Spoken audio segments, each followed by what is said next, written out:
দেখেন এবার এবার কত দ্রুত করা যায় দেখেন। দেওয়া আছে কিসের মান tan থিটা। ওকে ফাইন, আমি tan থিটা 3/4। এবার আমাকে বলেন tan থিটা মানে কি? এদিকে তাকান, এটা এইটার সাহায্যে কিন্তু একটা সমকোণী ত্রিভুজ আঁকাতে হবে। এই যে এটাকে থিটা ধরবেন, সবসময় এটাকে থিটা ধরবেন। এই থিটাটা হচ্ছে এই যে এটা। tan থিটা মানে কি? টেরা লম্বাভূত। tan থিটা মানে লম্ব বাই ভূমি। tan থিটা মানে লম্ব বাই ভূমি, তার মানে এটা হলো লম্ব, এটা হলো ভূমি। tan থিটা মানে কি? লম্ব বাই ভূমি। তার মানে tan থিটার ক্ষেত্রে লম্ব উপরে থাকে, ভূমি নিচে থাকে।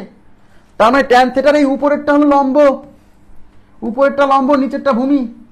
তো লম্ব এখানে কত? এই যে এটা হলো লম্ব 3, আর নিচেরটা ভূমি, ভূমি হচ্ছে 4, মানে এটা 4। তো এটা কোন সমকোণী ত্রিভুজের 3 বাহুর অনুপাত? 3:4:5, তাই না? তো এটা 3, এটা 4 হলে এটা 5, আর না হলে পিথাগোরাসের উপপাদ্য বের করতে হবে। এখন চাইছে কি cosec থিটা। এদিকে তাকান, প্রথম কাজ হলো ভাই ত্রিভুজটা আগে আঁকাতে হবে, তারপর 3 বাহুর মান বসাতে হবে। তার মধ্যে 2 বাহুর মান এখানে দেওয়া থাকবে, আর এক বাহু পিথাগোরাসের উপপাদ্য বের অ্যাপ্লাই করে বের করতে হবে। cosec থিটা মানে কি? cosec থিটা কার উল্টা? sin থিটার উল্টা। cosec থিটা কার উল্টা? sin থিটার উল্টা। sin থিটা মানে কি ছিল? সাগরে লবণতি, লম্ব বাই অতিভুজ। তার মানে sin থিটা মানে লম্ব বাই অতিভুজ, তাহলে cosec থিটা হবে উল্টা, মানে অতিভুজ বাই লম্ব। অতিভুজ বাই লম্ব, তাহলে অতিভুজ এখানে কত? 5, লম্ব এখানে কত? 3, তার মানে 5/3। তাহলে 5/3 আছে অপশনে। 4 নম্বর অপশন 5/3। এটা খুবই সহজ, আমি আবার বলছি খুবই সহজ।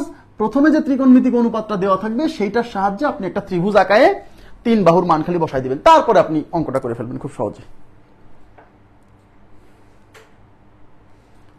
ঠিক আছে, ওকে নেক্সট।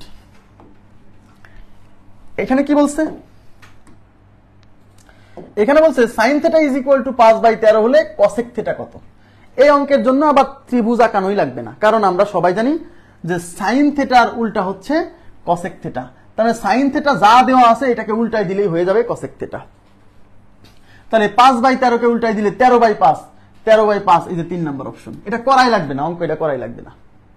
তারপরেও অনেকে বলে ভাই আমি যদি একটু করতে চাই, করেন করেন, সমস্যা নেই, করলে তো প্রবলেম নেই। ত্রিভুজ আঁকাবেন, এটা দিবেন থিটা। এখানে sin থিটা ইকুয়াল টু 5/13, আর আপনি জানেন sin থিটা ইকুয়াল টু কি? লম্ব বাই অতিভুজ, তাই তো? তাহলে লম্ব, এই উপরেরটা হলো লম্ব, তার মানে 5 হলো লম্ব, মানে এটা। অতিভুজ হচ্ছে এই যে নিচেরটা, তার মানে এই নিচেরটা 13 হচ্ছে অতিভুজ। তো এটা 5, এটা 13, তাহলে এটা কত হবে? এটা কত হবে? 12 হবে, কারণ 5:12:13 আমরা এটা পড়ছি না, 5:12:13, তাহলে এটা হচ্ছে 12। যদি এই বাহু লাগতেছে না। এবার চাইছে cosec থিটা। cosec থিটা মানে কি?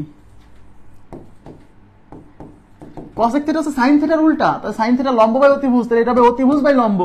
অতিভুজ হচ্ছে 13, তাই এটা উপরে, আর লম্ব এটা হচ্ছে নিচে, 13/5।